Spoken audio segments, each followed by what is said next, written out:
Good afternoon and welcome. I'm Kim Vandeveer, the chairman of the MIT faculty.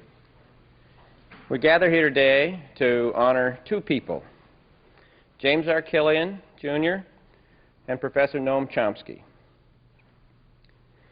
The Killian-Award is the highest award that the MIT faculty bestows upon one of its own.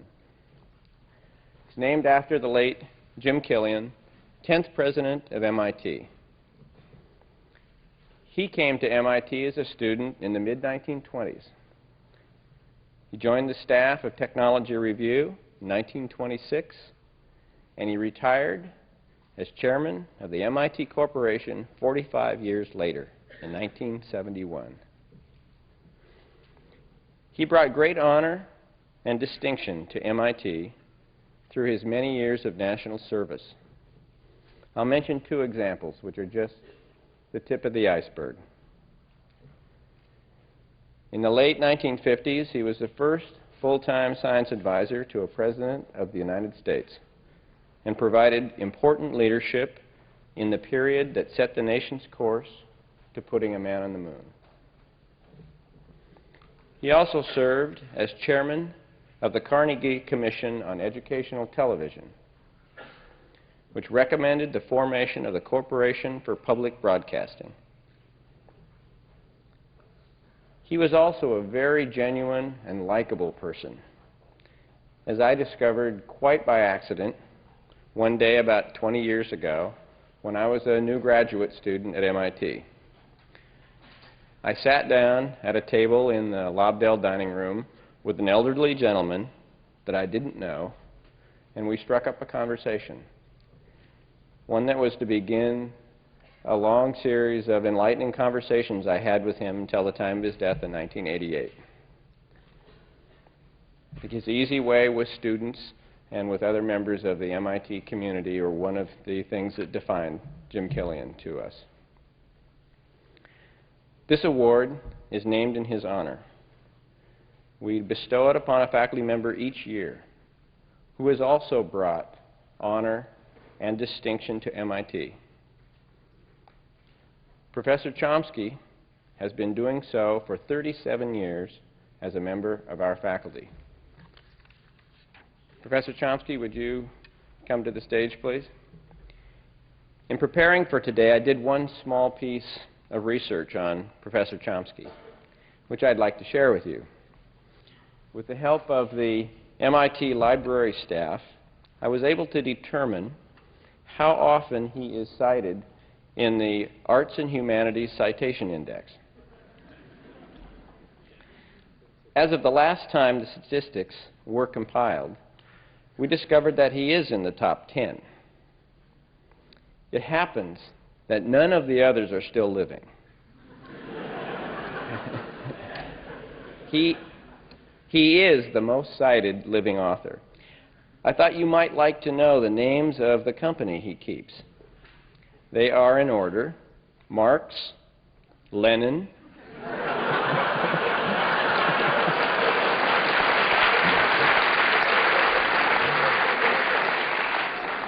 Shakespeare, Aristotle, the Bible, Plato, Freud, Chomsky, followed by Hegel and Cicero.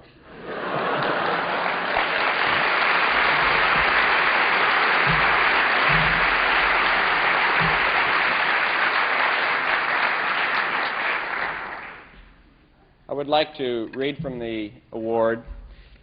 It says, "The President and faculty of the Massachusetts Institute of Technology have the honor to present the James R. Killian, Jr. Faculty Achievement Award to Noam Chomsky, and to announce his appointment as Killian Award Lecturer for the academic year 91-92. In recognition of his extraordinary contributions to linguistics, philosophy, and cognitive psychology, one of the foremost thinkers of this century, he revolutionized the study of language and of the human mind. His books, monographs, and articles constitute major milestones in the history of linguistics. An inspiring teacher, he has trained scholars who are among the most important contributors to the discipline. His presence here has greatly enriched MIT. Professor Chomsky, the microphone is yours.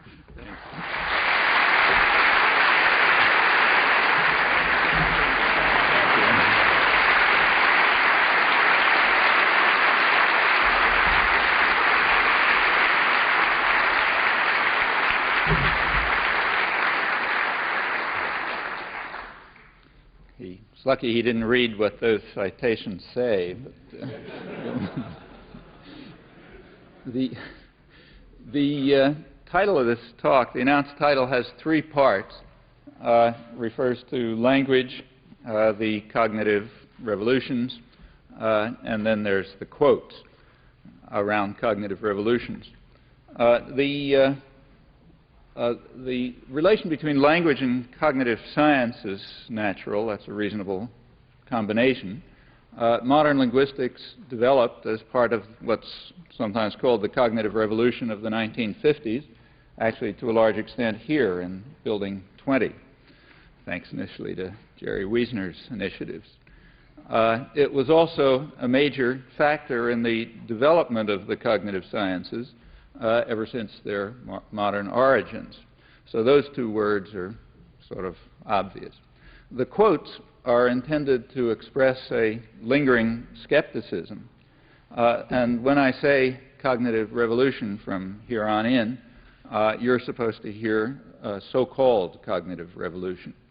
I'll explain why as I proceed.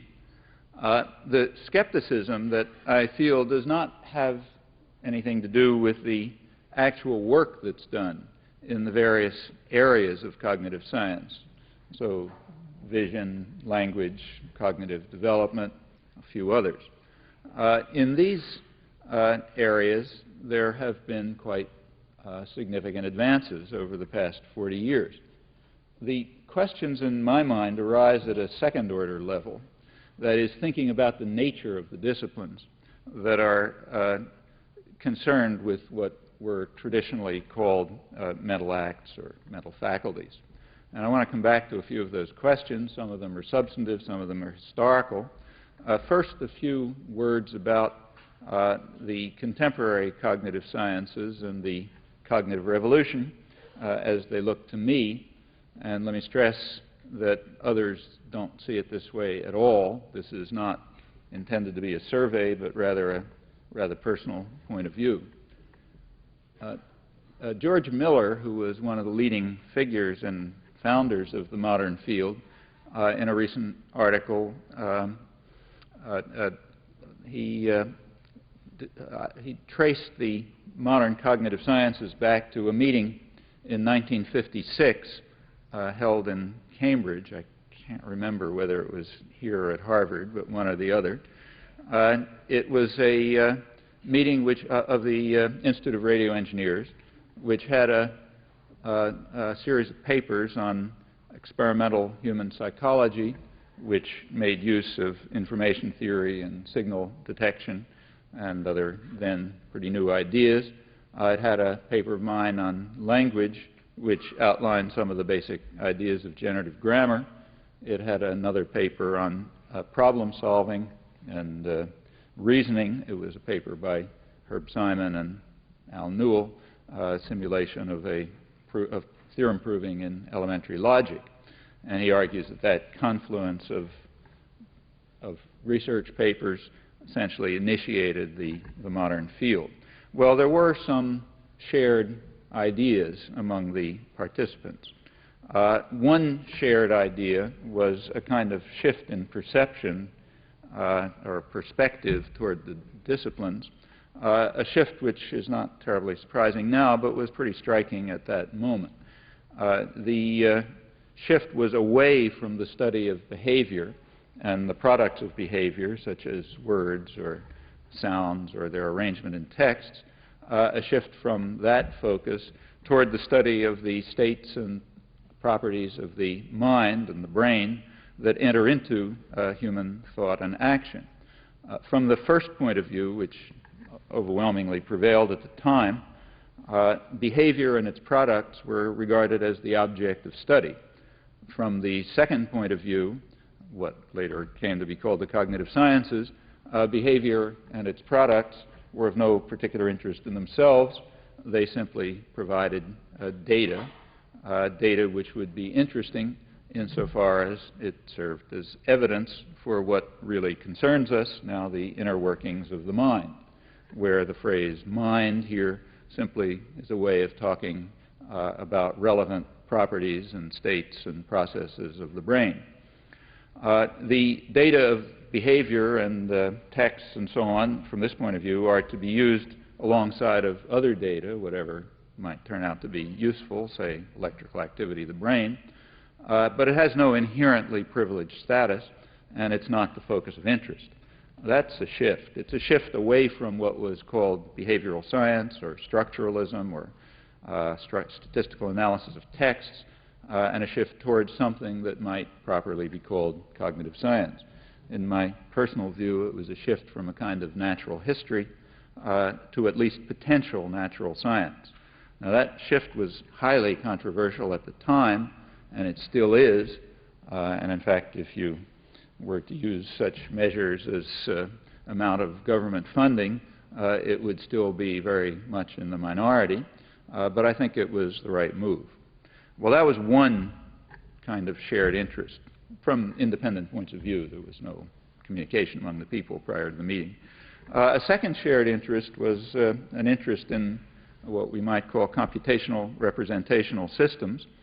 That means a way of looking at mental activities and mental faculties, at what the brain is doing, to looking at them as a kind of a software problem.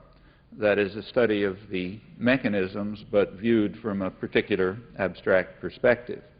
Analogies can always be misleading, but one might compare this approach to, say, chemistry about a century ago, where there were notions like valence or periodic table or organic molecule and so on, but they were not grounded in the basic physics of the time. They did, the results, however, and the ideas did provide guidelines for what turned out to be quite radical changes in physics that were necessary to accommodate these ideas. Chemistry was never actually reduced to physics. It would be more accurate to say that physics was expanded in a certain sense to chemistry. Similarly, computational representational theories of the brain attempt to establish states and properties that have to be accommodated somehow in the brain sciences, and might well provide, as far as they're correct, they might well provide guidelines for inquiry into mechanisms. It's possible, again, that they may provide guidelines for what will have to be radical changes in the way that the brain and its processes and states are conceived. How two approaches to the natural world will be unified, if ever, can never be guessed in advance, really. It could be reduction, as in the chemistry, as in, say, the biology-chemistry case, more or less. It could be what you might call expansion, as in the physics-chemistry case, or it could be something else. Crucially, there's nothing mysterious about any of this. It seems to me, at least, to be just normal science. Normal science at a typical stage before unification of several approaches to some area of inquiry, some topic in the natural world before they're unified. Well, again, that was and remains highly controversial. Assuming it anyway, how can we proceed? You can look at the brain or the person from a number of different points of view. Let's begin by taking what you might call a receptive point of view. So we think of the brain, say, as being in a certain state. A signal reaches the brain. It produces some kind of symbolic representation of the signal, internally, presumably, and it moves to some other state. If we focus on the interstate transitions, we're looking at problems of learning, or maybe more accurately, growth. If we focus on the input signal and the symbolic representation of it, we're looking at perception. If we focus on the initial state of the system prior to any relevant signals, we're looking at the biological endowment, the innate structure. We could trace the processes back further. At that point, we'd be moving into embryology, and one should stress that these distinctions are pretty artificial, actually. Typically, the systems that we're looking at are like physical organs, or we might say more accurately like other physical organs, because we are studying a physical organ from a particular point of view. They're like physical organs, other physical organs, in that, say, like the digestive system or the circulatory system or the visual system or whatever, which, again, we often look at abstractly as one would expect in the study of a system of any degree of complexity. We can call these particular systems mental organs, not implying, again, anything more than that they are involved in what were traditionally called mental states, mental faculties, or mental processes. Well, like other physical organs, these mental organs quite typically reach a kind of a stable state at a certain point. That is, the input signal that's causing an interstate transition sort of moves the system around within some kind of equivalence class of states that are alike for purposes at hand. That's obviously an idealization, but a reasonable one. When you look at the stable state, after the point at which there isn't significant change, then you're very clearly studying perception when you look at the signal-result relationship. So, for example, if you take the visual system, if you look at the initial state, the state prior to relevant signals, you're looking at the basic structure of the visual system. If you look at the interstate transition, you're looking at the growth of the visual system, the changes in the distribution of vertical and horizontal receptors in the striate cortex, or the onset of binocular vision after a couple of months of age in humans, and so on. If you look at the stable state, you're studying adult perception. Adult perception, of course, has some kind of access to systems of belief about the world. Not much is known about this, but it seems reasonable to assume that that involves some kind of computational procedure that specifies an infinite range of beliefs which are called upon when needed, although here we move into a domain of almost total ignorance. Turning to the language system, you can look at it the same way. The initial state of the system, the initial state of the language faculty, the study of it is sometimes called universal grammar these days. The study of the initial state of the language faculty is the study of that is a study of biological endowment. It's an empirical fact, which seems pretty well established, that this element of the brain is pretty uniform across the species. The variations appear to be quite slight apart from extreme pathology. And it also appears to be unique in essentials. There's no other known organism that has anything like it. Also, it's rather different from other biological systems in many respects. Systems of discrete infinity, which this plainly is, are pretty rare in the biological world, so it appears. If you're looking at the interstate transition as signals, some relevant information comes in, you're studying language acquisition. It apparently reaches a stable state at about puberty. This stable, steady state incorporates a computational procedure which characterizes an infinite set of expressions, each of them having a certain array of properties, properties of sound, properties of meaning, properties of structural organization. That computational procedure constitutes a person's language. To have such a procedure in the appropriate part of the brain is to have a language, or as we sometimes say, to know a language. When I speak of a language, I simply mean the computational or generative procedure that specifies the properties of an infinite range of linguistic expressions, such as, say, the one I just produced. Since your language is similar enough to mine, when the signal that I just produced reaches your brain, your generative procedure constructs an expression, an expression with these properties, which is similar enough to the one that I formed, so we understand one another more or less. Unlike the system of belief that's accessed in visual perception, in this case we happen to know quite a lot about the generative procedures that are involved in the use of language, and even about their innate invariant basis. And these, in fact, are the areas of major progress in the past generation. Well, what about perception of language? There are several common assumptions about this. One major assumption is that there is something called a parser.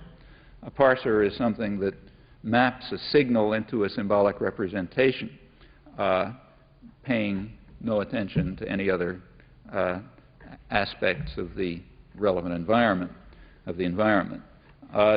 Of course, it is assumed, if people are rational, that this parser accesses the generative procedure. That is, it's assumed that you use your knowledge of English when you interpret signals. Note, however, several assumptions.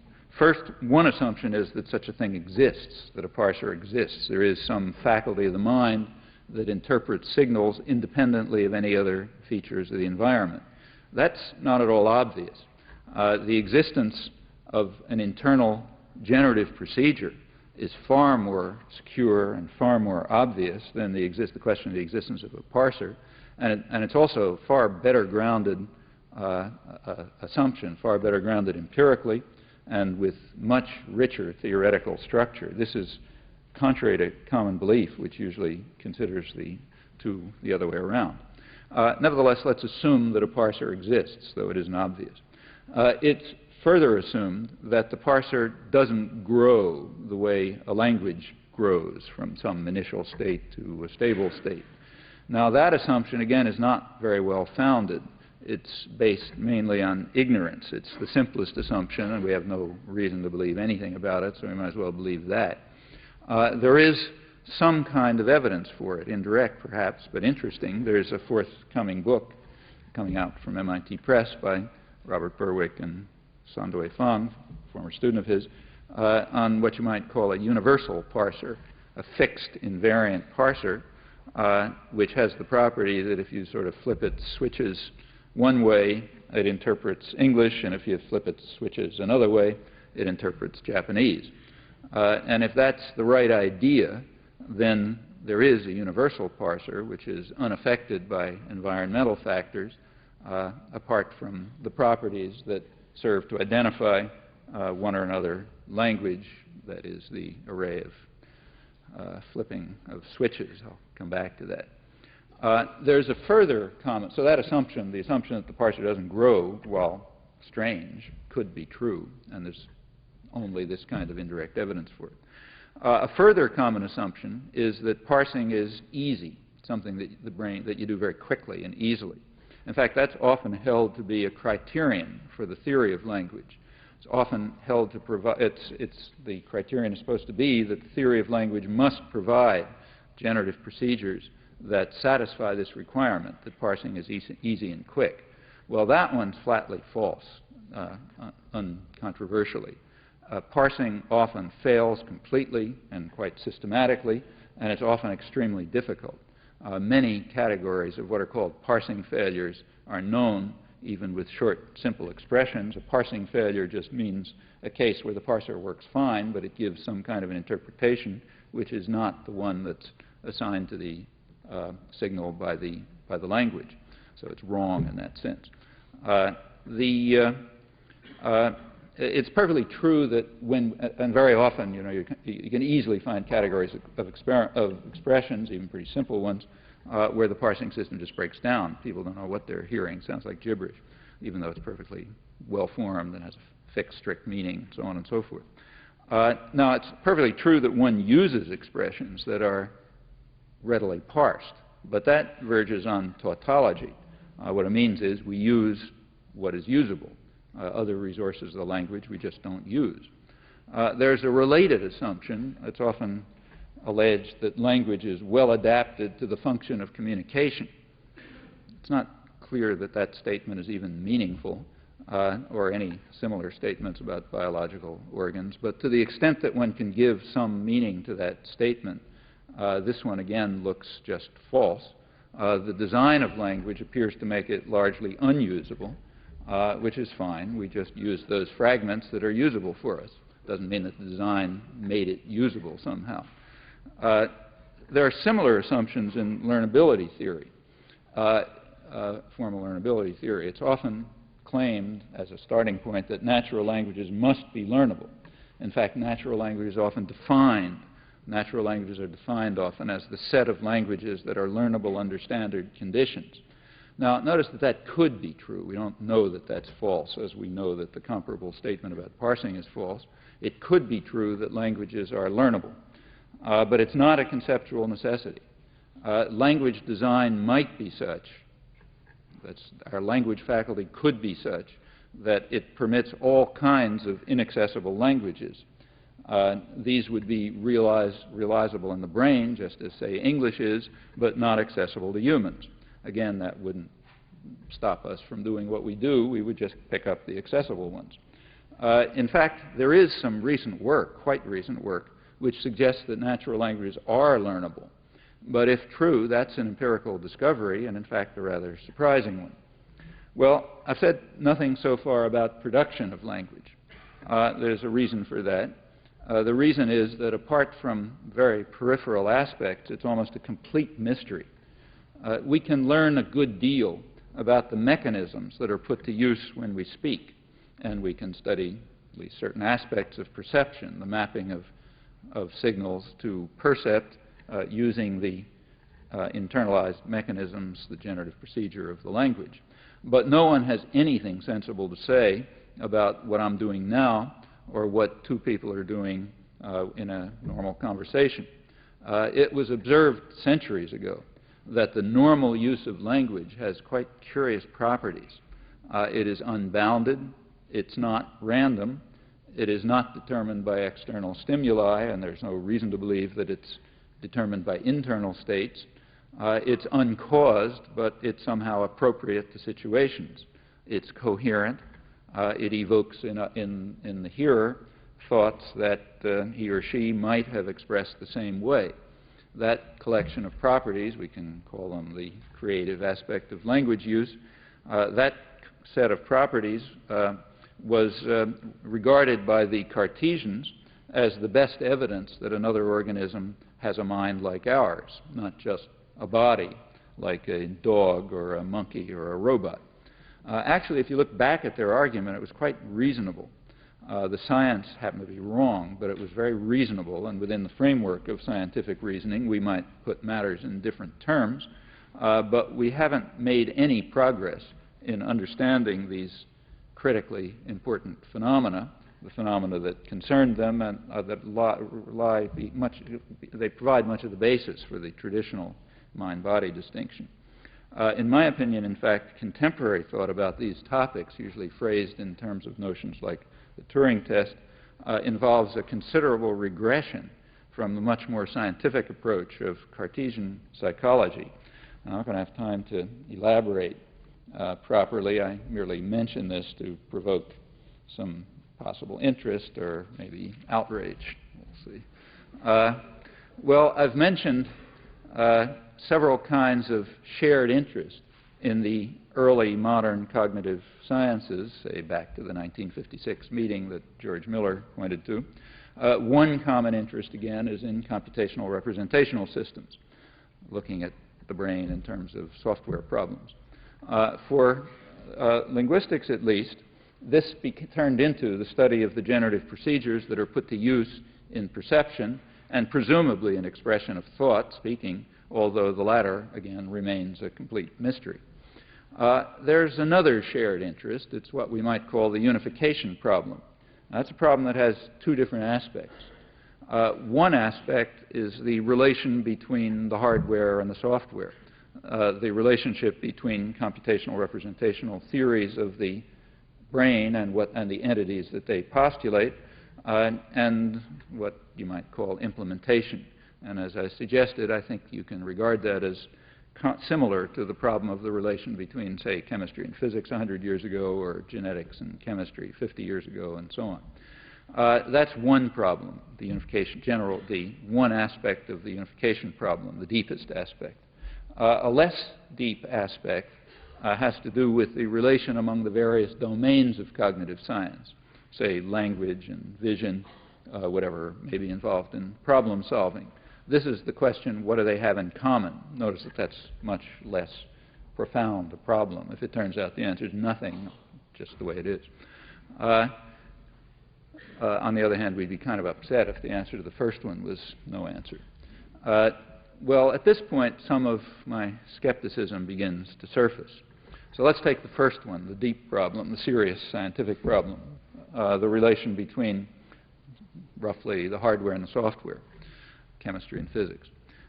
Here, there are two different approaches you can identify. One approach, let's call it naturalistic, goes kind of like this. It says the mental organs are viewed as computational representational systems, and we want to show that they're real, that their statements in these theories are true. That is, there are certain states and properties of the brain which these theories exactly capture. That's what you try to show. The mental organs can also be viewed in other ways. For example, you can look at them in terms of cells or atoms. Or more interestingly, for the moment, you can look at them in terms of electrical activity of the brain, so-called event-related potentials, ERPs. Now, rather surprisingly, there's some recent work which shows quite dramatic and surprising correlations between certain properties of the computational representational systems of language and of ERPs, evoked potentials. For the moment, these ERP measures have no status apart from their correlation with categories of expressions that come out of computational representational theories. That is, they're just numbers sort of picked at random. They don't have any, because there's no relevant theory about them that says you should look at these numbers and not at some other numbers. In themselves, in other words, they're curiosities. Still, it's interesting because there are correlations to rather subtle properties that have emerged in the attempt to develop computational representational theories which explain the form and meaning of language.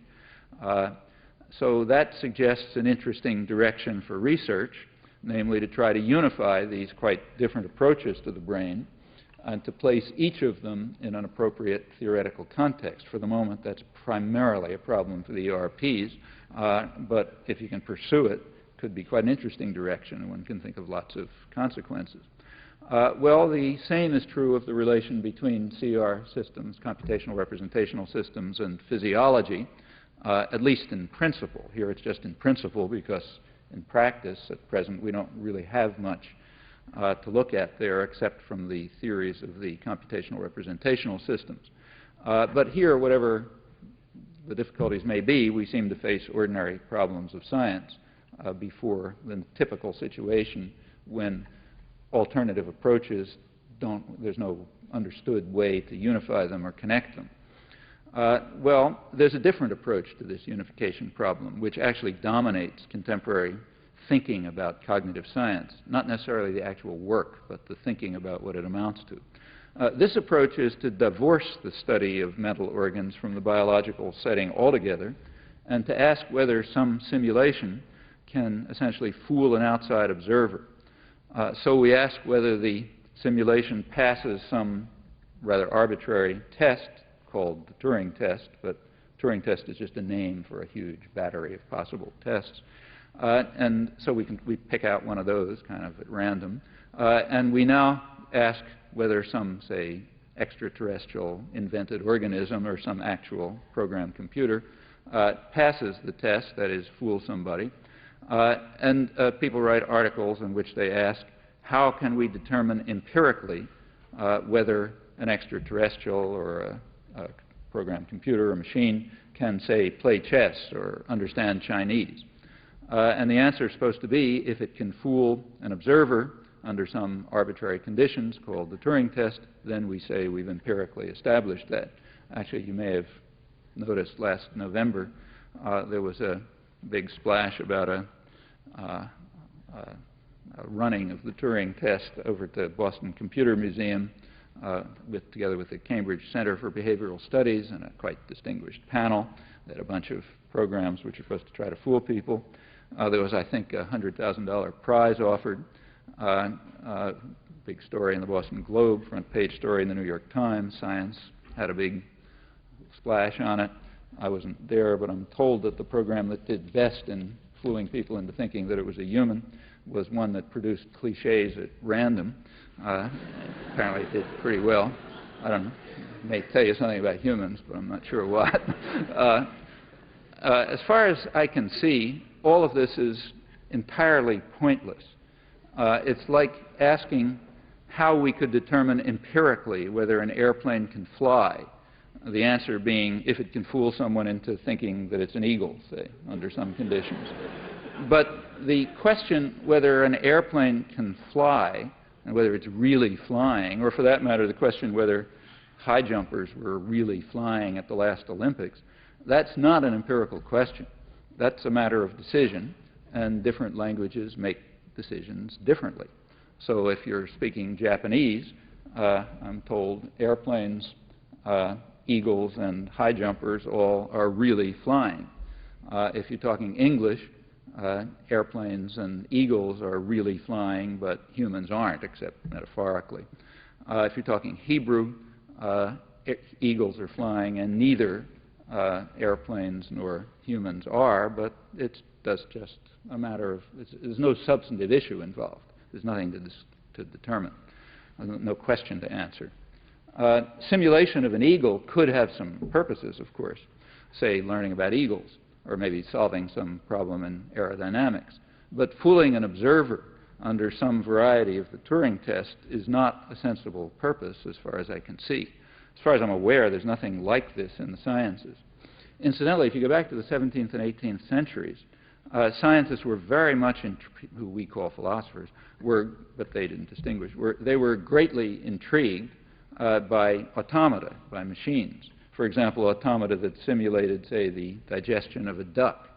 But their goal was to learn about ducks, not to answer meaningless questions about whether machines can really digest, as proven by the fact that they can fool an observer, who's just, say, looking behind a screen or something, however they may be doing it. Well, this is one of the respects in which, in my opinion at least, there's been regression since the 17th and 18th century. Chess-playing programs are a perfect example of this, in my opinion. Well, anyway, that's two approaches to the first question of unification, the sort of deep one. What about the more shallow question of unification? That is, the question of unification among the various branches of the cognitive sciences. Is there any real commonality among them? Well, that doesn't seem entirely obvious. So take what you might think of, what you might call physical organs below the neck, metaphorically speaking, meaning not the ones we call mental. Say, take the circulatory system and the digestive system, visual system, and so on. These are organs of the body in some reasonable sense, viewed abstractly. And that's a normal way to study any complex system. The study of these abstract organs does fall together at some level, we assume, presumably at the level of cellular biology, but it's not at all clear that there's any other level, that is, that there's some kind of organ theory at which these systems are unified, maybe, but it's not obvious. Well, the brain is scarcely understood, but to the extent that anything's understood about it, it appears to be an extremely intricate system, heterogeneous, with all kinds of subparts that have special design and so on. And there's no special reason to suppose that the mental organs are unified in some kind of mental organ theory above the level of cellular biology, that is, above the level at which they may fall together with the circulatory system and so on. If there is no intermediate level, no such unification, then there is no cognitive science, hence there was no cognitive revolution, except for similarities of perspective, which could be quite interesting, in fact. Well, there are various speculations about this question. In fact, they go right back to that 1956 meeting. One general line of speculation is that the mind is what's called modular. That is, that mental organs have special design, like everything else we know in the physical world. The other approach assumes uniformity, that there are what are called general mechanisms of learning or thinking, which are just applied to different domains. They're applied to language or to chess and so on. And as I say, these differences, they didn't exactly surface, but they were more or less implicit at the 1956 meeting. The paper on generative grammar took for granted modularity. That is, a rich, specific genetic endowment, the language faculty, special system, and no general mental organ theory.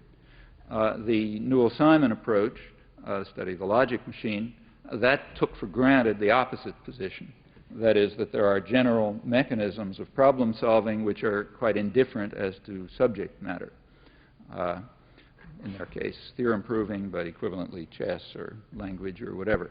And you can trace these different intuitions back quite a way, quite back hundreds of years, in fact. They're very lively today in the discussions about connectionist work, for example. My own view is that the evidence is overwhelmingly in favor of the highly modular approaches. There are only a few areas where we have any real insight, and these invariably seem to involve quite special design. Possibly there are some unifying principles, but about these, if they exist, nothing much is understood. Again, that's a minority view, but I can only tell you the way it looks to me. Even internal to the language faculty, there seems to be quite highly modular design. So let's distinguish roughly between what we might call grammatical ability, meaning the ability to produce properly formed expressions, and conceptual ability, that is, to produce expressions that somehow make some sense, and pragmatic ability, that is, the ability to use expressions in some way appropriate to the occasion. Well, these capacities have been discovered to be dissociated developmentally, like one can develop and the other's not, and selectively impaired under injury. And their properties are quite different, and they seem to be radically different from what we find in other cognitive systems. So even internally, just at the most gross look, we seem to find modularity, and when you look more closely into subsystems of language, they just seem to behave rather differently. I don't see why this should surprise anyone. It's exactly what we find about every other biological organism, so why shouldn't it be true of the brain, which is maybe the most complex one around, but it's considered a very controversial position. Again, I stress, as far as I know, all the evidence supports it, and it shouldn't be surprising. Well, on the other, just how modular is the language faculty? That's an interesting question. It doesn't seem so special that it's linked to particular processing systems. Here, study of sign language in the last decade or so, maybe 20 years, has been quite interesting. Rather surprisingly, it seems that sign language, the normal language of the deaf, sign language is localized in speech areas of the brain in the left hemisphere, not in the visual processing areas, which you might expect, since you see it, you don't hear it. That's shown pretty well by aphasia studies and, again, ERP studies. Also, it turns out that children who are acquiring sign language in a natural setting go through steps, at least in the early stages, which have been studied, that are remarkably similar to the acquisition of spoken language, and timing and everything else. They even override obvious iconic properties of visual symbols. So pointing is overridden and given a symbolic interpretation. Furthermore, acquisition of sign language turns out to be quite different from acquisition of communicative gestures. There's even one case on record of spontaneous invention of sign language by 3 deaf children who had no environmental model and no stimulus at all as far as anyone can be determined. That's the perfect experiment. The system that these 3 kids constructed has very standard properties of natural language, natural spoken language, and the developmental stages also appear to be similar. That looks like about a pure expression of the language faculty unaffected by experience. And it suggests that however modular the system may be, it's not so modular that it's keyed to a particular mode of articulation or input. What's now known suggests that the language faculty simply grows a language, much as other organs of the body grow, and it does so in a way largely determined by its inner nature, by properties of the initial state. External events doubtless have some kind of an effect, like I'm talking English, not Japanese, but a rational Martian scientist who is looking at us would probably not find these variations very impressive. And the language that grows in the mind appears to be at least partially independent of sensory modality. Well, at this point, we're moving toward serious inquiry into modular architecture of mind and brain in some of the few areas where it's possible to undertake it, and with some surprising results.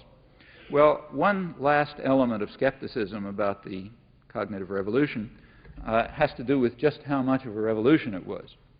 In fact, to a far greater extent than was realized at that time, or is even generally recognized today, the shift in perspective in the 1950s recapitulated and rediscovered some long-forgotten ideas and insights from what you might call the first cognitive revolution, which pretty much coincided with the scientific revolution of the 17th and 18th centuries. Now, the Galilean Newtonian revolution in physics is well known. The Cartesian revolution and its aftermath in psychology and physiology is not very well known, but it was quite dramatic. And it had important effects, had important consequences. It also developed some of the major themes that were taken up again since the 1950s, primarily in the areas of language and vision, which are perhaps the most successful branches of contemporary cognitive science as well. Now, this first cognitive revolution, though it had a great deal of interest, and there's much you can learn from it, it did face barriers, and in fact they were insuperable barriers. So, for example, in the study of language, it came to be realized soon enough that human language is somehow a process, not just a dead product. It's not a bunch of text. It's some process that goes on. Furthermore, it's a process that makes infinite use of finite means, as Wilhelm von Humboldt put it in the early 19th century. But no sense could be made of these ideas, and the inquiry aborted for well over a century. By this century, the formal sciences had provided enough understanding of all of this so that many traditional themes could be productively engaged, particularly against the background of other advances in science and engineering and anthropological linguistics, and one could understand quite well what it meant to make infinite use of finite means. Well, let's turn to a quick look at some of the kinds of questions that arise and some of the kinds of answers that can be offered with respect to language specifically. So take something that everybody knows. Start with something really trivial, very simple. So take a simple phrase like, say, brown house. You and I have generative procedures which are more or less similar, and these generative procedures determine what we know about this expression. For example, we know that it consists of two words. We know that those two words have the same vowel for most speakers. We know also that if something or other, if I point to something, I say that's a brown house, what I mean is its exterior is brown. If somebody paints a house brown, we know that they painted the exterior brown. If they painted the inside brown, they didn't paint the house brown. If you see a house, you see its exterior. So we can't see this building as a matter of conceptual necessity. If we were standing outside, we might. And the same is true of a whole mass of what are sometimes called container words, like box or igloo or airplane. You can see an airplane, for example, if you're inside it, but only if you can look out the window and see the wing, or if there's a mirror outside which reflects the exterior of the airplane or something like that. Then you could see the airplane, otherwise not. The same is true with invented concepts, even impossible concepts. So say take a spherical cube. If somebody paints a spherical cube brown, that means they painted the exterior brown, not the interior. All of these, a house, et cetera, and all these things are exterior surfaces, which is kind of curious to start with. However, they're not just exteriors. So suppose two people, say John and Mary, are equidistant from the exterior, regarded as a mathematical object. Suppose they're equidistant from the exterior, but John is outside it and Mary is inside it. We can ask whether John, the guy outside, is near the house or whatever it is, and there's an answer depending on current criteria for nearness, but we can't ask it about Mary. We're not near this building, no matter what the criteria are. It's not just an exterior. It's an exterior plus something about a distinguished interior. However, the nature of that interior doesn't seem to matter very much.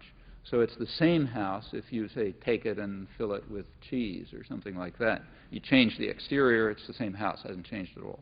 On the other hand, and similarly, you can move the walls around and it stays the same house. On the other hand, you can clean a house and not touch the exterior at all. You can only do things to the interior. So somehow it's a very special combination of an abstract, though somehow concrete interior with an abstract exterior. And of course, the house itself is perfectly concrete. Same is true of my home. That's also perfectly concrete, but in a quite different way. If a house is a brown wooden house, it has a brown exterior surface, but it doesn't just have a wooden exterior. It's both a concrete object of some kind and an abstract surface, as well as having a distinguished interior with weird properties. Well, proceeding further, we discover that container words, like, say, house, have extremely weird properties. Certainly there can't be any object in the world that has this combination of properties, nor do we believe that there is. Rather, a word like house provides a certain quite complex perspective for looking at what we take to be things in the world. Furthermore, these properties are completely unlearned. Hence, they must be universal, and as far as we know, they are. They're just part of our nature. We didn't learn them. We couldn't have learned them. They're also largely unknown and unsuspected. Take the most extensive dictionary you like, say the big Oxford English Dictionary that you read with a magnifying glass, and you find that it doesn't dream of such semantic properties. Rather, what the dictionary does is offer some hints that allow a person who already knows almost everything to pick out the intended concept. And the same is true of words generally, and in fact the same is true of the sound system of language.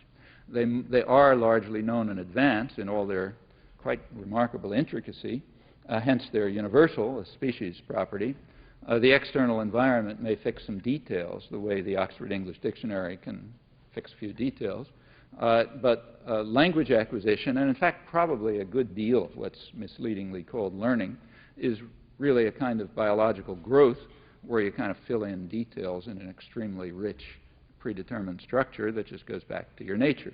Very much like physical growth, or as I think we should say, other aspects of physical growth. Well, if you look at the structure of more complex expressions, then these conclusions are just reinforced. Again, let me take pretty simple cases to illustrate. So take the sentence, say, John ate an apple, and drop out the word apple, and you get John ate. And what that means, everybody knows, is John ate something or other. So if you eliminate a phrase from the sentence, you interpret it as something or other. John ate means John ate something or other, more or less. Take the sentence a little bit longer, but not much. John is too stubborn to talk to Bill. Well, that means John is so stubborn that he won't talk to Bill. And just as in the case of John ate an apple, drop the last phrase, Bill, and we get John is too stubborn to talk to. And by analogy, or by induction, if such a thing existed, people ought to interpret it as meaning John is so stubborn that he won't talk to someone or other. However, it doesn't mean that. John is too stubborn to talk to means John is so stubborn that nobody's going to talk to him, John. Somehow it all inverts if I drop the last word. Suppose you make it a little more complex. John is too stubborn to expect anyone to talk to Bill. Well, that means John, I have to think maybe a little bit here already. John, because parsing is not easy and quick, John is too stubborn. It means John is too stubborn for him, John, to expect that anyone will talk to Bill. Now drop Bill again. Now we get John is too stubborn to expect anyone to talk to, and reflect for a moment, and you'll see that the meaning shifts radically. It means John is so stubborn that somebody or other doesn't expect anyone to talk to him, John. Everything shifts. Now, all of this is inside you. Nobody could ever learn it. Nobody could possibly learn it. None of it is mentioned or hinted at, in fact, even in the most comprehensive grammar books. It's known without experience. It's universal as far as we know. In fact, it had better be universal, or it means there are genetic differences, crucially, among people. It just grows out from our nature.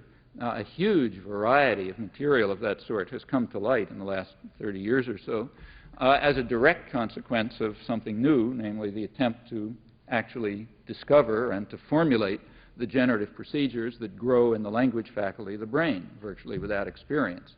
That had never been done before. It was always assumed that it's kind of all obvious.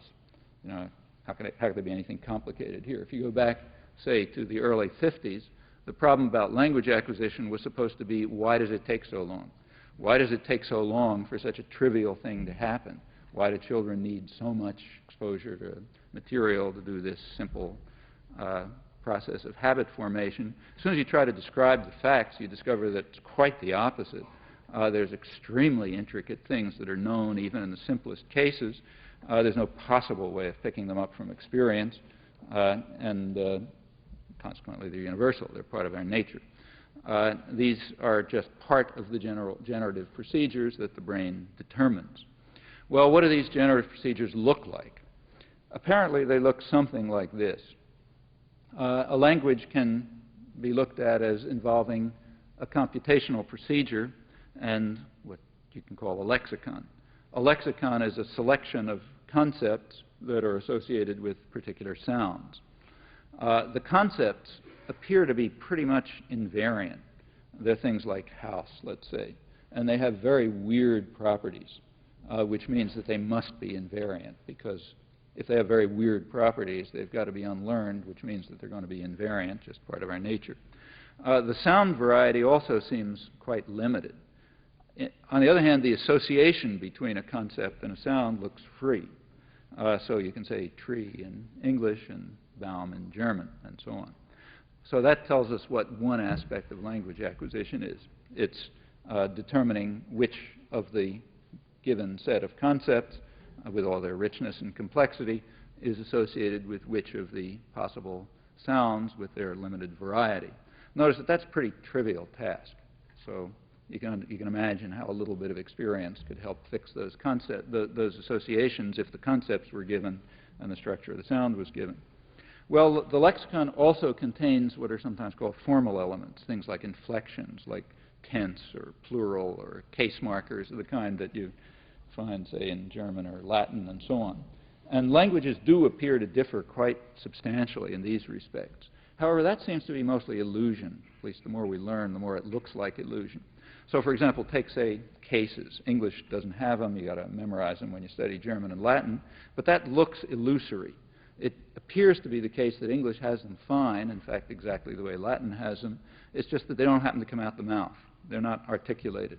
They're in the internal mental computation, and their effects, which are quite ramified, are detectable. But that part of the computation just doesn't happen to link up to the vocal tract.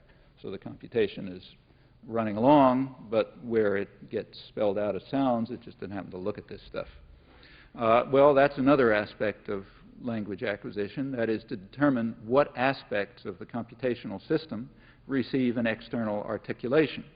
There are also some differences among these formal elements that also have to be fixed, but they appear pretty narrow. Notice, incidentally, that if you have a very intricate system with just a few possible differences in it, which could be sort of right at the core somewhere, making those changes may produce something that looks phenomenally quite different. Just look at it from the outside, it may look radically different, even though it's basically the same thing with really only trivial differences. And that's pretty much what languages seem to look like. Well, what about the computational system? That's the lexicon. What about the computational system? It's possible that it's unique. That is, it's invariant. There's just one of them. There's nothing at all to be learned. It's not certain, but it's at least possible, in fact, plausible. If this picture is on the right track, notice we're very close to concluding that there's only one human language, at least in its deeper aspects. And incidentally, going back to this rational Martian scientist, that's what he would have guessed in the first place. Otherwise, acquisition of these highly intricate systems on the basis of fragmentary experience and the uniformity of the process would just be a miracle. So the natural assumption is, well, there's basically only one of them, and it's fixed in advance. If, in fact, acquisition of language is something like a chicken embryo becoming a chicken, or humans undergoing puberty at a certain age, then it's at least within the realm of potential scientific understanding, not a miracle. And that's the way it seems to be. The more we learn, the more it looks like that. More precisely, there does seem to be a certain variety of languages, apparently a finite variety. That is, it does seem to be, it's a good guess now, that each possible language that the language faculty makes available, each possible language is fixed by answering a finite number of fairly simple questions. You can look at the system as being sort of like a complex wired-up thing, which is just given, with a switch box associated with it and a finite number of switches. You can flip them up, you can flip them down. You do that on the basis of the answer to one or another of these questions, and they've got to be pretty simple questions. If we could understand the way that works, bits and pieces of it are understood, suppose we could understand it, then we ought to be able to, say, deduce Hungarian by setting the switches one way and deduce Swahili by setting the switches a different way. The questions must be easily answered for empirical reasons. Children do it highly efficiently and very fast and with very little evidence, pretty much the way they grow. It follows that languages are learnable. That is, if this is correct, it follows that, as I mentioned before, languages in fact are learnable, which is an empirical discovery and a pretty surprising one. No reason why it would have had to, no biological reason why it would have had to be true, but it looks that as though it may be true, largely because the variety is so restricted. Well, assuming that to be true, we now have the following situation. Languages appear to be learnable, which is surprising, but languages appear to be unusable, which I don't think is surprising at all. What that means is that only scattered parts of them are usable, and of course those are the parts we use, so we don't notice it. Now actually this unusability property may be somewhat deeper than what I suggested. Since the origins of modern generative linguistics, there have been attempts to show that the computational system is constrained by certain very general principles of economy which have a kind of global character to them. And there's some recent work that carries these ideas a long step forward. It's still pretty tentative. In fact, it's unpublished. But let me sketch some leading ideas that indicate where things might go. Suppose we think of a linguistic expression in something like the following way. The language faculty selects a certain array of items from the lexicon. That's what it's going to talk about. And it begins computing away using its computational procedure, which I'm now assuming to be invariant across languages. It computes in parallel, just picks out these items and goes computing along with them. It occasionally merges pieces of the computation, so you bring them together. Then maybe it picks something out and starts going in parallel again. At some point in the computation, they've all been merged. It just keeps computing. It proceeds merrily on its way, in other words.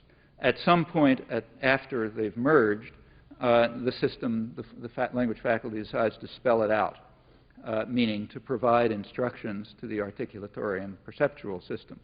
Then the computation just keeps going on, and it ultimately provides something like a representation of meaning, which is probably to be understood as instructions for other performance systems. Well, proceeding in this way, the computation ultimately proceeds two paired symbolic expressions, two paired outputs, instructions for the articulatory perceptual apparatus on the one hand, and instructions for language use, what are called semantics sometimes. So these are the two, let's call them interface levels of the language faculty. The language faculty seems to interface with other systems of the mind, performance systems, at 2 points, one having to do with articulation and perception, the other having to do with the things you do with language, referring to things, asking questions, and so on, roughly semantic. So let's say that's what happens. Looks like it does.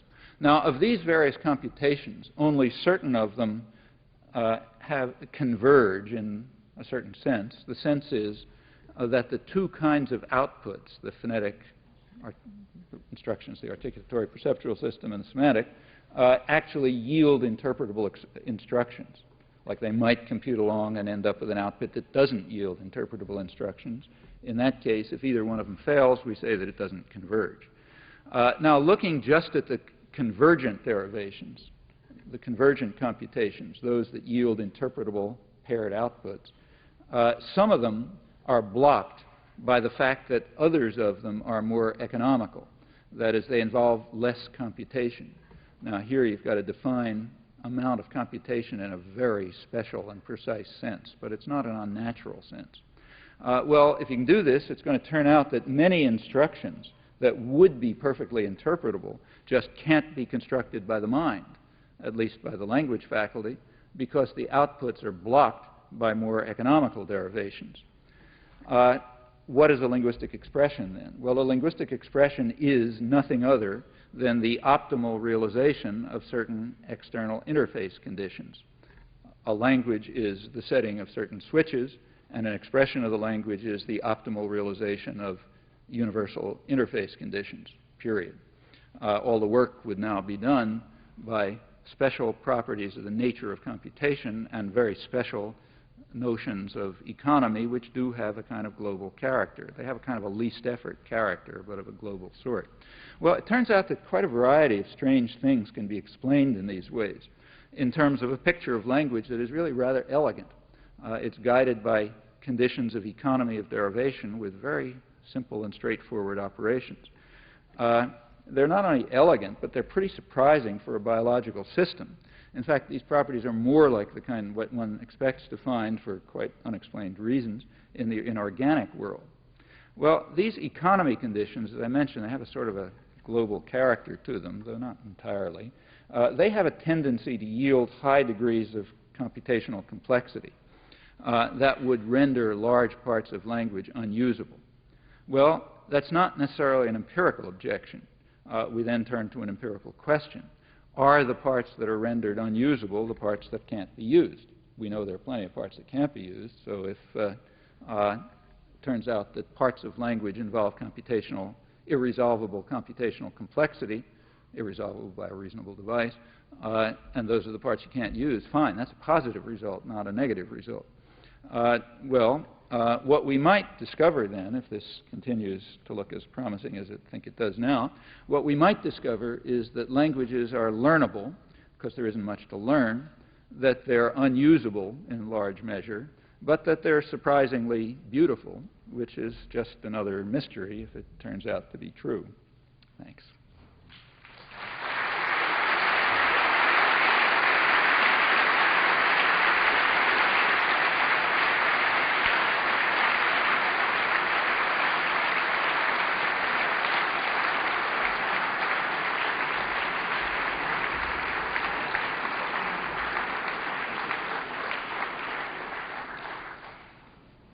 I understand there's some time for discussion, so if anybody feels like there's a couple of mics up here.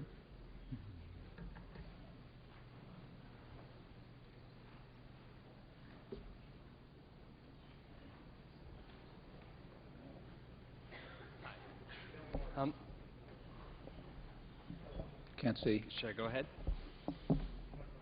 Oh, okay. Do you have a mic? Go ahead. Okay.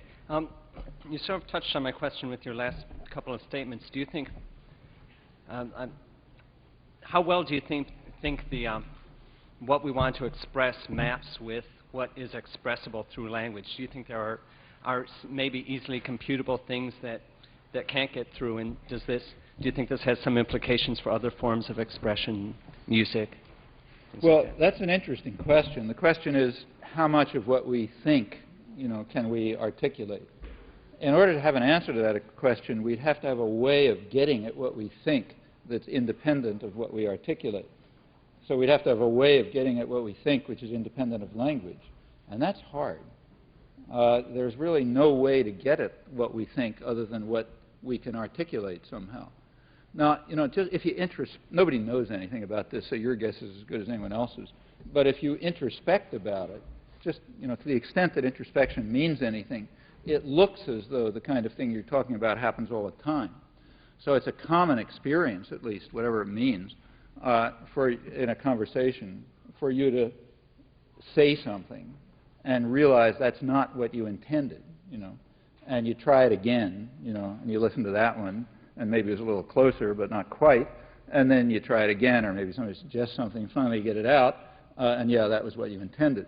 Well, it's hard to make sense out of that experience unless there's something going on in there that's not expressed linguistically, some kind of thought or something, and you're trying to figure out a way to articulate it. However, what that means, nobody knows, because we don't have any way of getting at the thoughts other than by the articulations. If you could figure out a way of doing it, that would be interesting. Phil?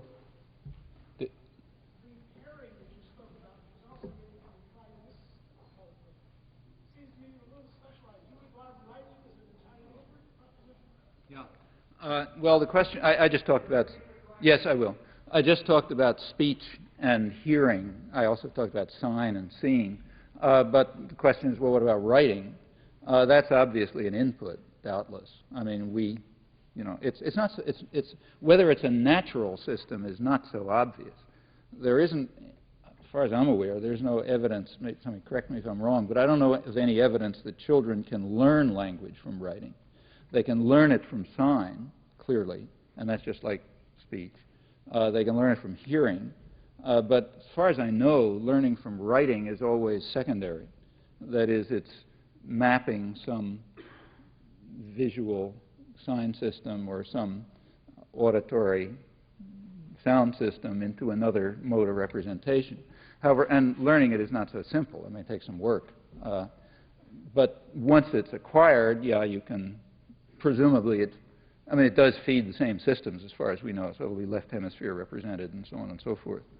I mean, you can get, you get left hemisphere aphasia that'll cause writing problems sometimes. It has much less real time. Right. Right. That's absolutely true. Writing gives you all sorts of options that speech and sign don't give you, because you can look back and you can think about it and you can make much more complex expressions. And if you look at what's in writing, it has much more complexity than what would ever happen in a left-to-right system, which, both speech and sign are restricted by the fact that that time is linear. It's left-to-right processing. So all kind of memory constraints start to enter and all sorts of other computational constraints. A parser for speech and sign has got to be left to right. A parser for writing you can take your time. You can pore over a sentence for a long time and try to figure it out. Sometimes you even can. Sometimes you can't. It depends who you are. Like if I read a text in postmodern literary criticism, I can look at the sentence for about a year and I still don't understand it. But presumably you can at least figure out that it's got some grammatical structure. There are some interesting questions about. There's some work actually suggesting that the creation of writing systems may have had an impact on, even maybe on language change and allowing certain more complex options to be developed and so on. I don't think that's impossible. You should really ask other people here about that because they know a lot more about it than I do, including some of them who've worked on it. Another point that ought to be mentioned is that there are invented systems. All of you know them.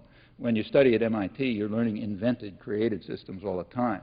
Now, those things are called languages, like, say, the language of mathematics or something, but that's just a metaphor. They're very different from languages. Even the language of ordinary scientific informal discourse is radically different from language when you begin to look at its properties. All of these weird, complex properties of language, like what I mentioned about house, when you develop a system that you want to use for understanding the world, science, you try to divest the concepts of all of these strange properties of natural language. So, for example, when you study, I don't know, the other day I can't say I read, let's say I looked at a paper in Science on the granular structure of matter. It was asking whether a heap of sand is a liquid or a gas. Or is it some other form of matter, something or other. Well, I couldn't understand the article, but I could see what he's talking about. But the point is, the author of the article didn't care how the term liquid is used in English, or in any other language. That didn't come up. What he cared about is the special technical concept created in the course of this effort to understand the world, which may have the same sound as the English word liquid, but is going to have very different properties. So these things that are constantly created are sort of, you might say they're accretions to language, and they're typically, the interactions with them are typically in written form. But they're very different systems. I expect that they're created by totally different faculties of the mind.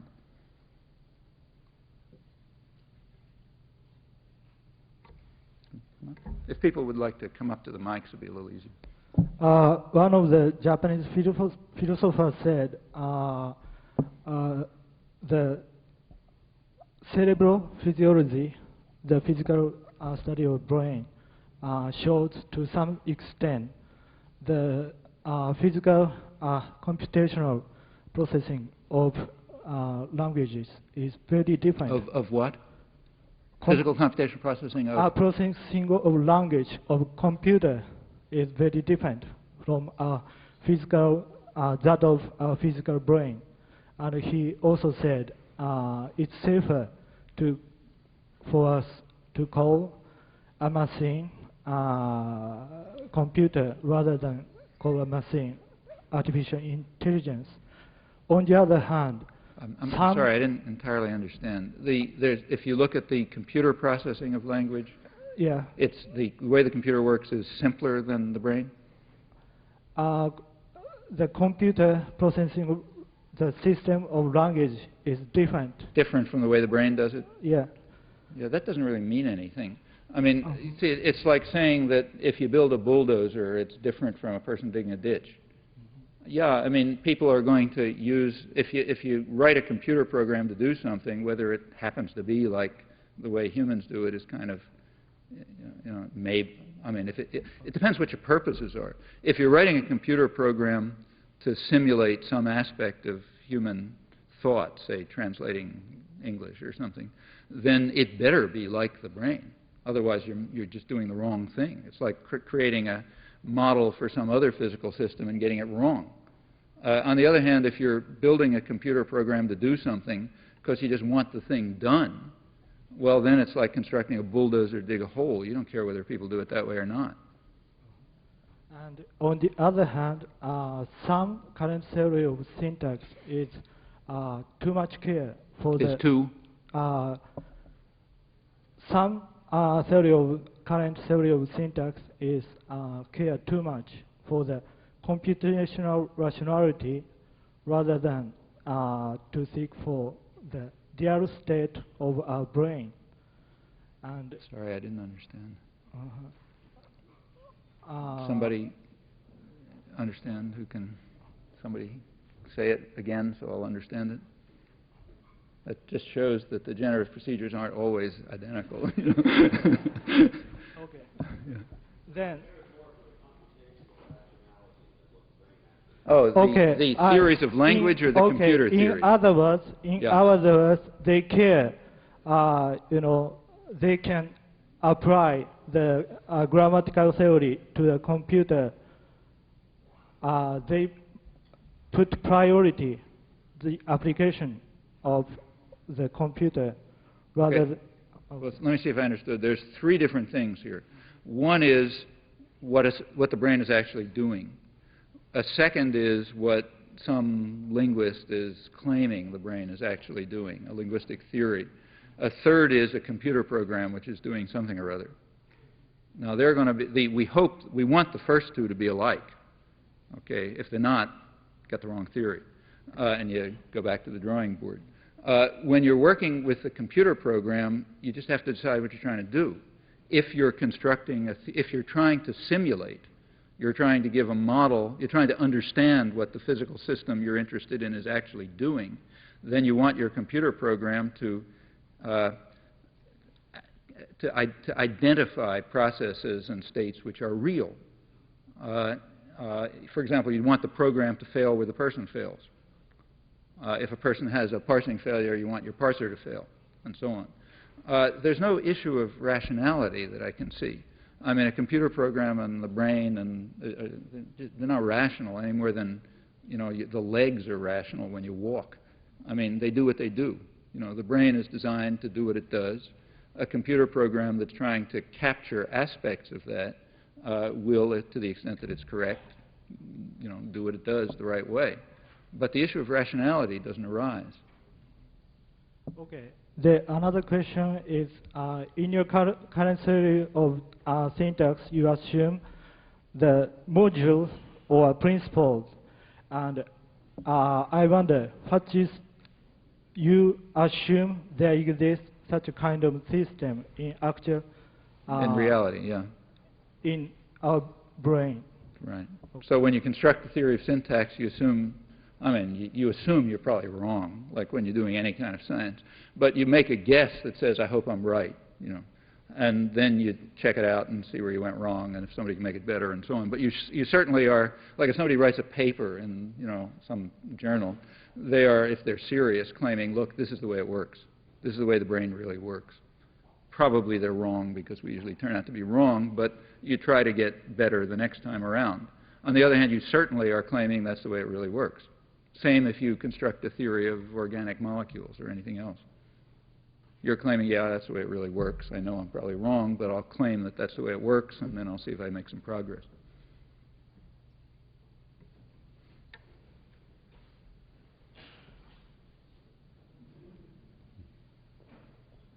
I really enjoyed your comment about when you said that there was one human language.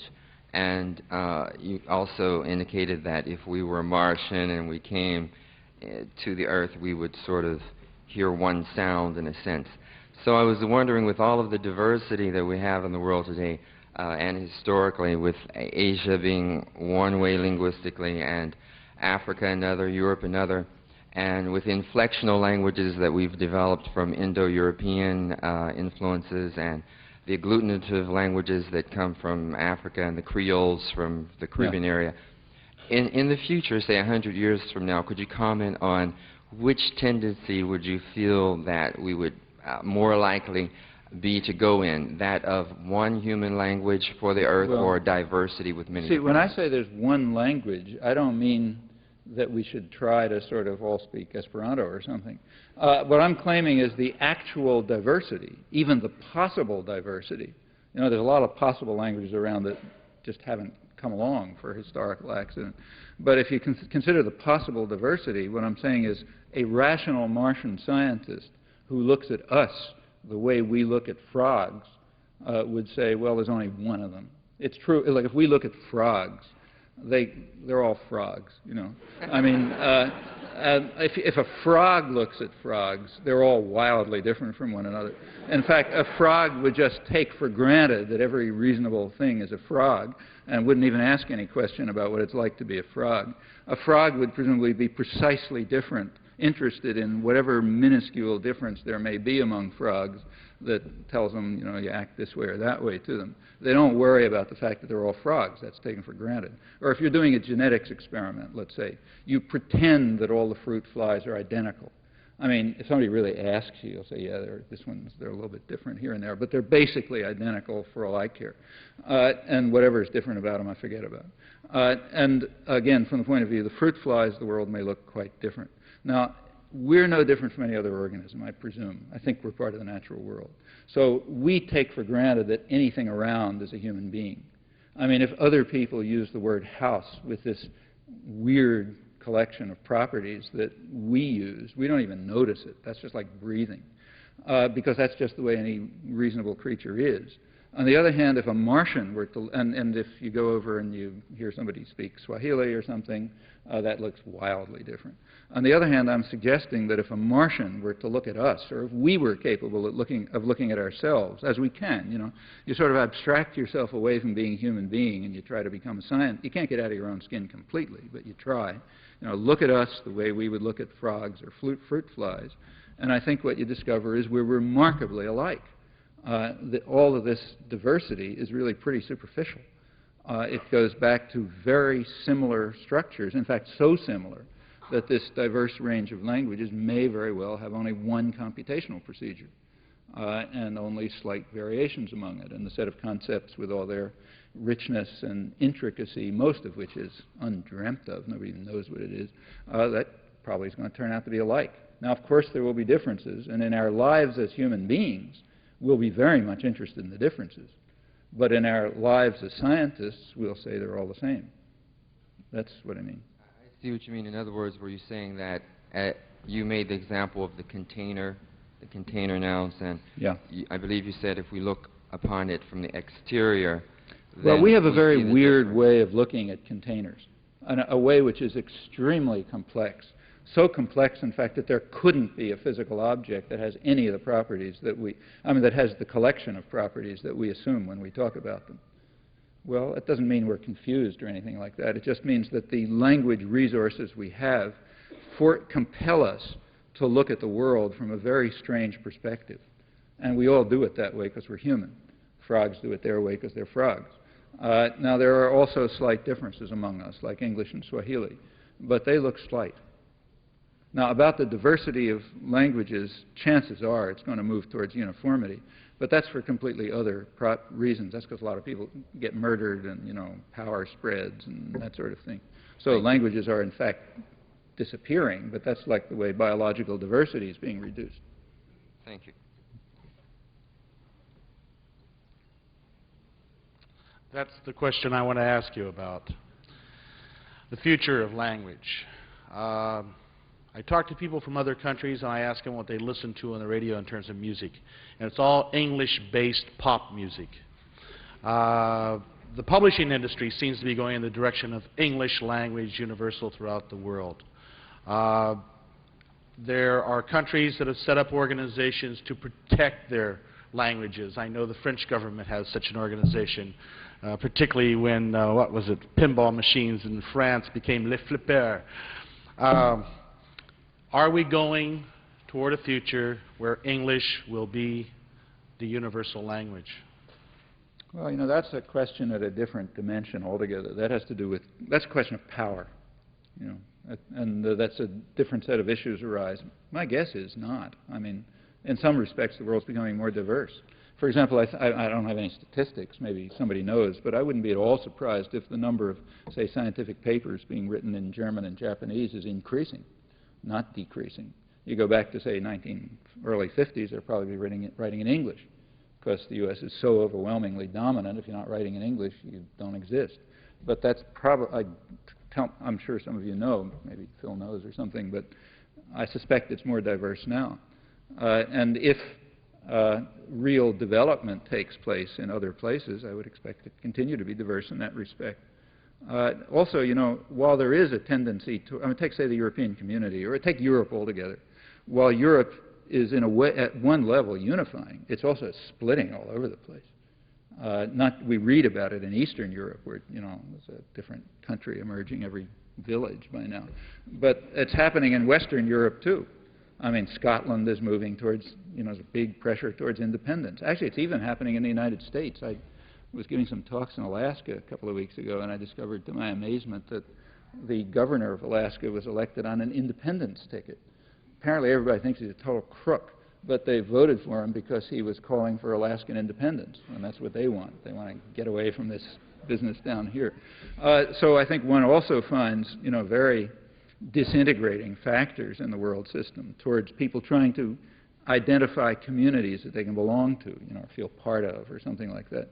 And that leads to, there's been a lot of revival of languages that were dying. I think it's awfully hard to predict. It depends on complicated economic and social and political processes that we don't have any, at least I don't have much understanding of.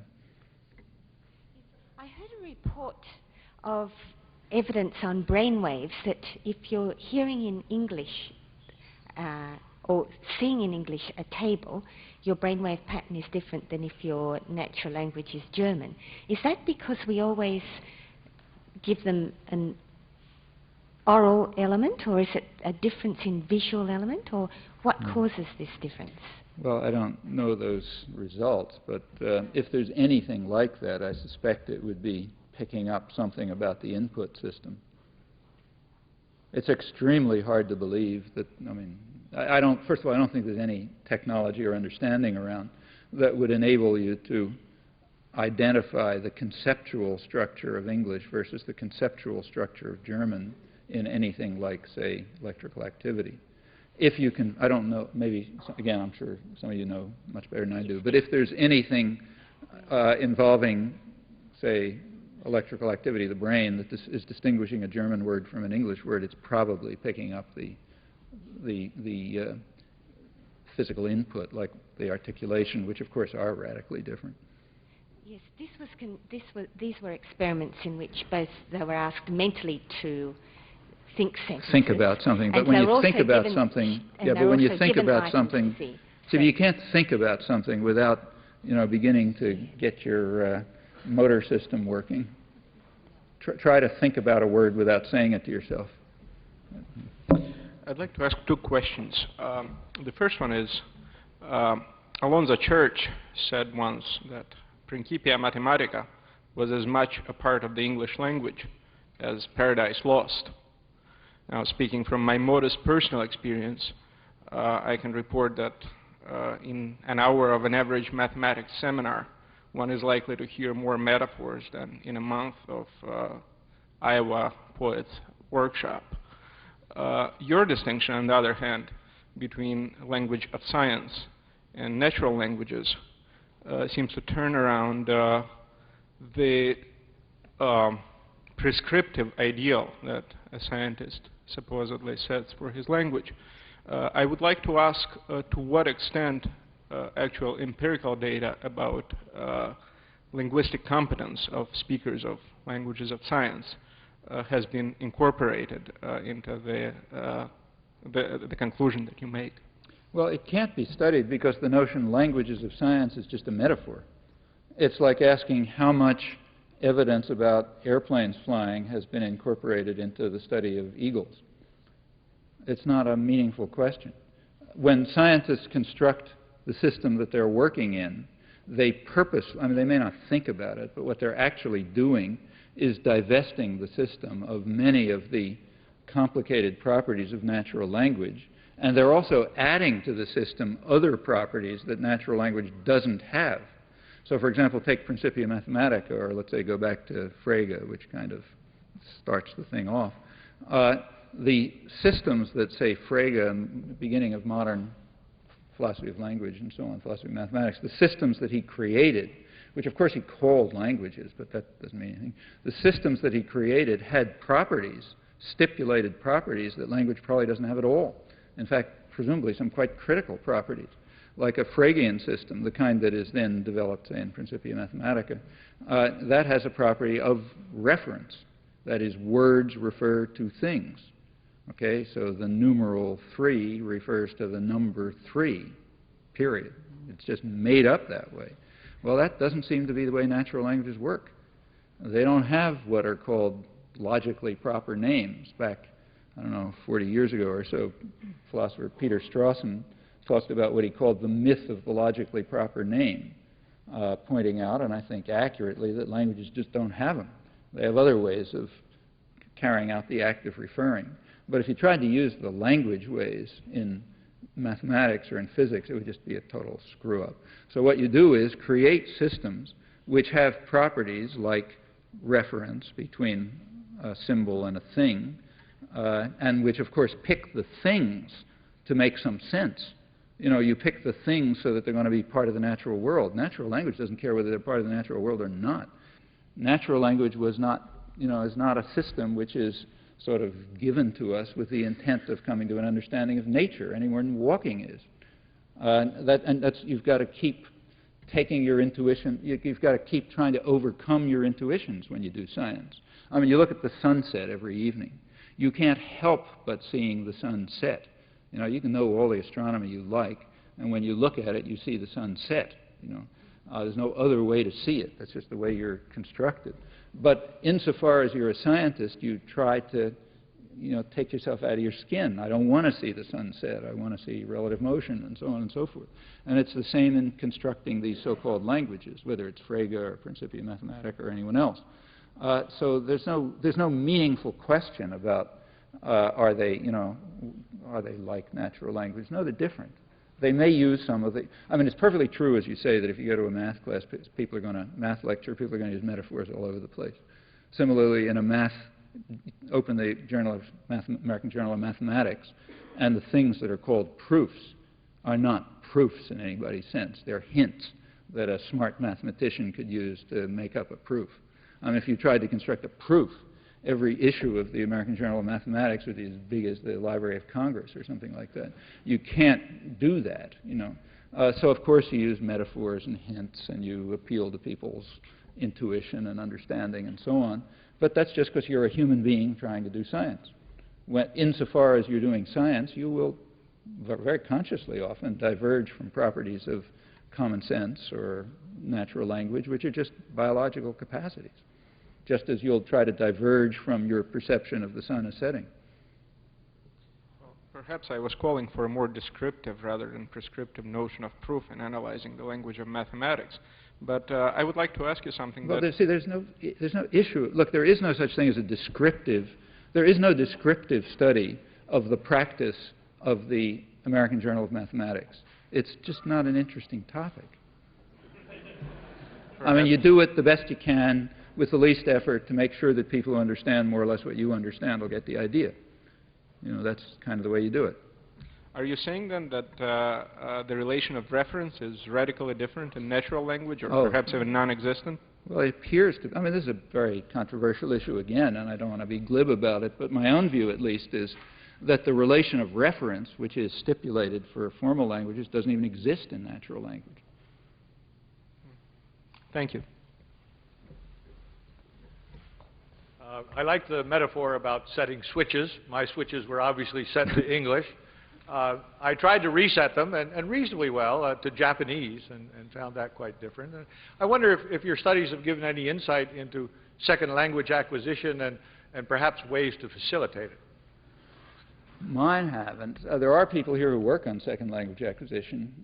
Suzanne Flynn, for example, and is a person who's done interesting work on second language acquisition, and her work suggests that there are certain parts of the system that are just fixed and universal.